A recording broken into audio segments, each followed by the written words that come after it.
Hello students, welcome to search knowledge 369। आज मैं आपको पढ़ाने वाली हूँ क्लास 9 के व्रज के अंदर प्रश्न पत्र 1 का सेक्शन नंबर डी।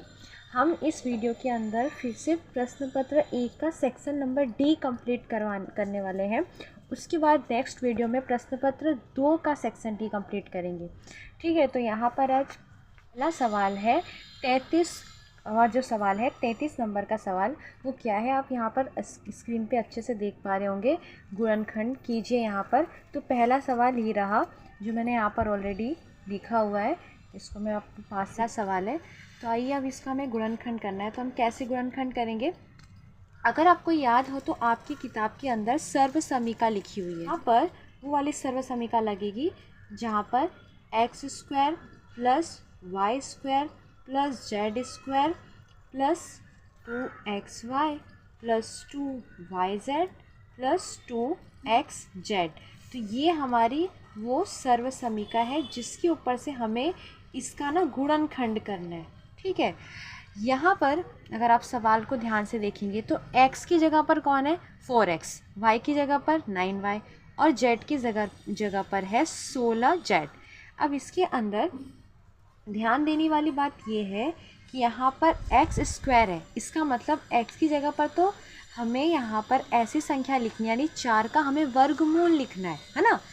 तो 4 का वर्गमूल हो जाएगा 2x, क्योंकि 2x का अगर हम स्क्वायर लगाएंगे तब जाके हमारा 4x² आंसर आएगा। उसी तरीके से यहाँ पे लिखा है 9y², इसका मतलब मुझे लेना है 9 का वर्गमूल। ठीक है, तो यहाँ पे 9 का वर्गमूल क्या हो जाता है 3y, उसका क्या आ जाएगा कोष्टक के बाहर स्क्वायर। अच्छा, मैं कोष्टक के बाहर स्क्वायर क्यों लगा रही हूँ, क्योंकि कोष्टक के बाहर स्क्वायर लगाने का मतलब ये है कि दो घात है वो 2 की भी घात है, x की भी घात है। इसका मतलब 2 की घात 2 लगाने पे कितना आ जाएगा 4, और x की घात 2 लगाने पर x² यानी 4x² हो गया। उसी तरीके से 3y का होल स्क्वायर मतलब 9y² हो गया। अच्छा, 16z इस 4, तो यहाँ पर 16 का वर्गमूल क्या हो जाएगा 4 हो जाएगा, तो 4z उसका क्या हो जाएगा होल स्क्वायर।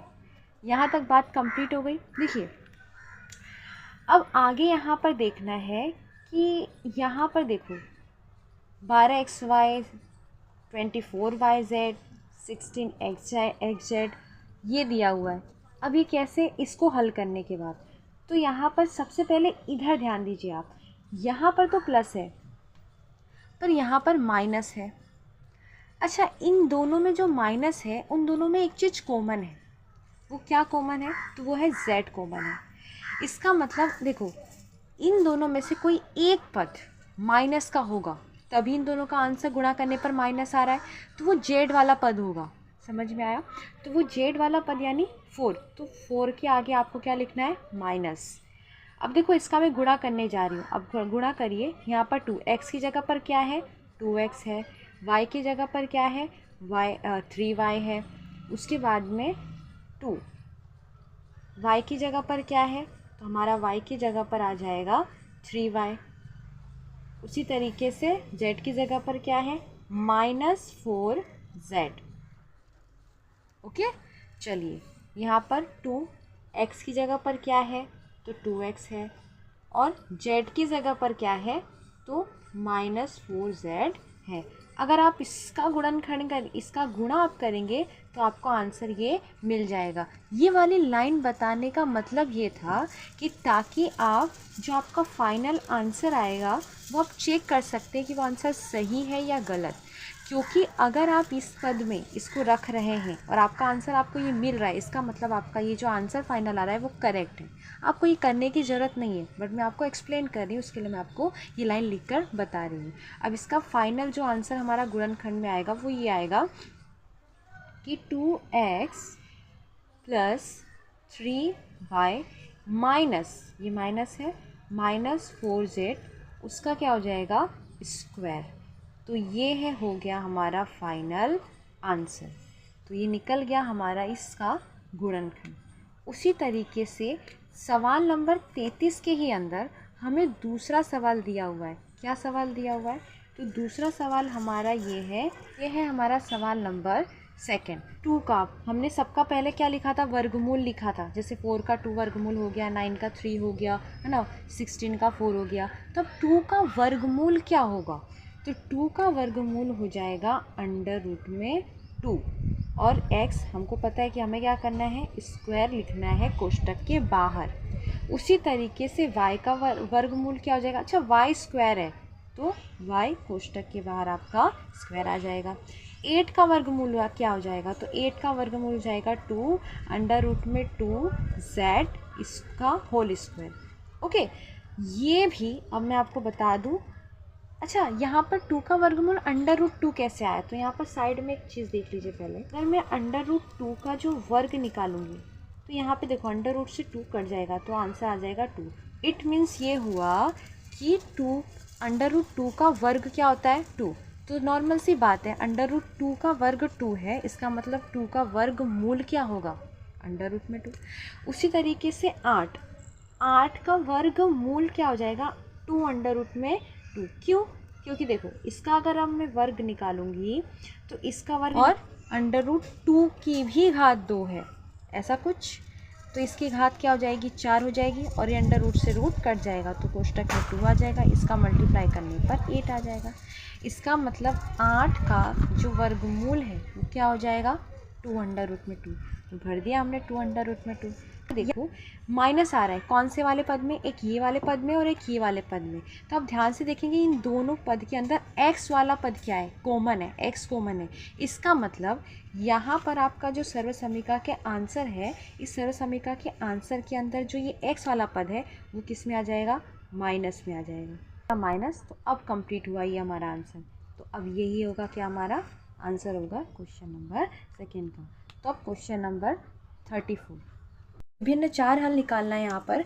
तो हल निकालने का मतलब क्या है, देखो यहाँ पर समीकरण क्या है, x प्लस वाई बराबर 4। इसका मतलब मुझे x प्लस वाई की जगह यानी x और y की जगह ऐसी संख्या लेनी है जिसका हमें प्लस या प्लस करने पर हमें आंसर क्या मिल रहा हो, मिल जाए, तो हमें आंसर मिल जाए 4। ठीक है, तो ऐसे हमें 4 हल लिखना है, ऐसे 4 जोड़ी बनानी है हमें x और y की।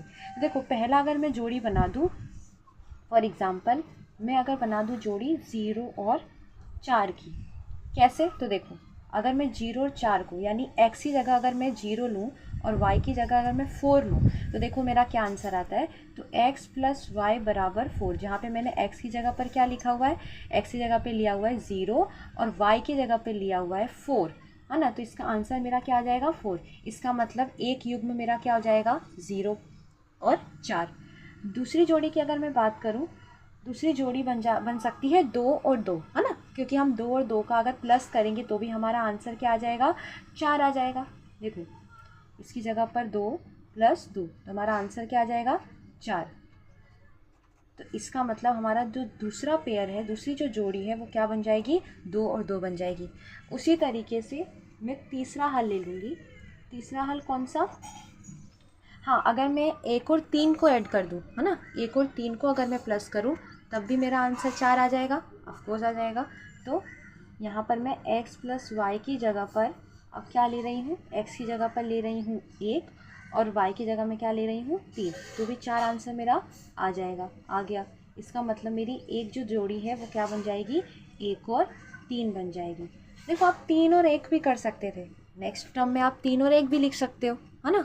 तो इस तरीके से टोटल मेरे 4 हल कौन कौन से हो जा रहे हैं, तो पहला हमारा हो जाएगा हल 0 4, दूसरा हमारा हल हो जाएगा 2 2, तीसरा हमारा हल हो जाएगा 1 और 3, और चौथा हल हो जाएगा 3 और 1। ओके, इस तरीके से हमने 4 हल क्या कर दिया है, निकाल दिया। दिखाई दे रहा है आपको सवाल के अंदर, ओके। तो इस तरीके से हम चारों हल निकाल लेंगे। मैंने आपको 3 ही करके दिखाया है, आप चौथा वाला जो है जोड़ी 3 और 1 वाला वो आप खुद इस तरीके से लिखेंगे, क्योंकि ये सवाल जो है ना हमारा विभाग डी, उसका एक एक सवाल 4-4 मार्क्स के हैं। अब है प्रश्न नंबर 35। तो 35 का देखिए यहाँ पर मैंने प्रश्न उतार कर रखा है, ये वाला क्या लिखा हुआ है कि रेखाएं पी क्यू और आर एस परस्पर बिंदु ओ पर एक दूसरे को क्या कर रही है, प्रतिच्छेदित कर रही है।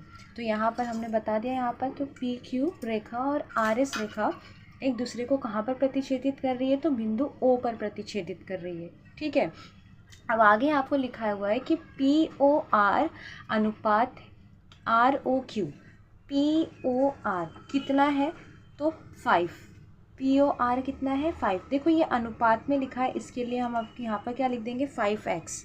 ठीक है, और उसके बाद लिखा हुआ है ROQ, तो ROQ कितना है हमारा 7, यानी अनुपात में है तो 7x हो जाएगा। ठीक है, अब यहाँ पर ये सवाल बहुत आसान है, अब इसको ध्यान से देखो सवाल के अंदर। अब देखो ये क्या है, पूरी रेखा। ठीक है, और ये पूरी रेखा है, इसका मतलब अगर ये पूरा जो कोण है, ये जो पूरा कोण है वो कितने का बनेगा, तो वो बनेगा टोटल 180 का। हमको पता है कि पूरा ये जो रेखा है उसका पूरा ये जो कोण है वो कितने का बनेगा, 180 का। इसका मतलब ये जो रेखा है, रेखा बराबर रेखा PQ जो है उसके बराबर क्या है, 180 का कोण। ऑफकोर्स 180 का कोण होगा। तो यहाँ पर कोण जो है टोटल PQ पर, रेखा पर 2 कोण आए हुए हैं। कौन कौन से, POR, तो कोण POR प्लस कोण ROQ, कोण ROQ बराबर भी कितना हो जाएगा, 180 हो जाएगा। यहाँ तक समझ में आया। अब यहाँ पर ध्यान से देखो, POR और ROQ कितना हो गया, 180 हो गया। PQR यहाँ पर हो गया। अब देखो POR हमारा कितना है 5x, यहाँ पर मैं x क्यू में मान रही हूँ, मैं आपको बाद में बताऊँगी। 7x हमारा ROQ कितना है 7x बराबर हमारा कितना आ जाएगा, 180 आ जाएगा। चलो 5x और 7x कितना हो जाएगा, तो 5x और 7x हो जाएगा आपका 12।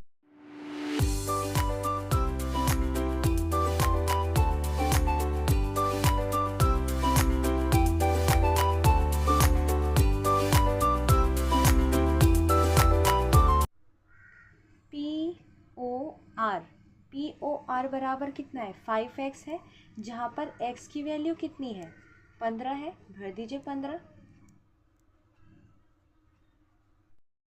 इधर आ जाएगा 75 यानी कि 15। उसके बाद में आपको कोण ROQ कितना है हमारा, तो कोण ROQ बराबर है 7x, तो 7x मतलब 7 और x की वैल्यू कितनी है 15। अगर इसका हम गुणा करेंगे उतना आ जाएगा हमारा 105। ठीक है, अब ये हमारे 2 कोणों के माप निकले। सभी कोणों का माप ज्ञात करना है। ठीक है, तो सभी कोणों का माप ज्ञात करने के लिए हमने 2 का माप ज्ञात कर लिया है, अब बाकी के 2 का हमें ज्ञात करना है। हमने ये ज्ञात कर लिया, ठीक है, और ये ज्ञात कर लिया। अब हमें क्या ज्ञात करना है, इसको और इसको। अगर आप देखोगे ये क्या है, आमने सामने का जो कोण है वो समान होगा। ठीक है, आमने सामने का कोण क्या होगा, समान होने पर। यहाँ पर आप हिंदी में आप लिख लेना पर यहाँ पर POR कोण बराबर क्या हो जाएगा, POR कोण बराबर हो जाएगा SOQ। ठीक है, इसी की वजह से POR हमारा कितना है, POR है हमारा 75। इसका मतलब SOQ भी कितना हो जाएगा, 75 हो जाएगा कि नहीं। उसी प्रकार आपको यहाँ पे लिखना है, इसी प्रकार हमारा जो ROQ है, कौन सा कोण है ROQ, तो ROQ हो जाएगा POS के बराबर। किसके OQ बराबर है कोण, ROQ बराबर है POS। क्या है, POS। तो ROQ हमारा कितना आया है, यहाँ पर आप देख सकते हैं 105 आया है। इसका मतलब हमारा POS बराबर कितना आ जाएगा, 105 आ जाएगा। ठीक है, इसी प्रकार से हमने क्या करा, सभी कोणों का माप हमने निकाल लिया। इसीलिए माप कोण P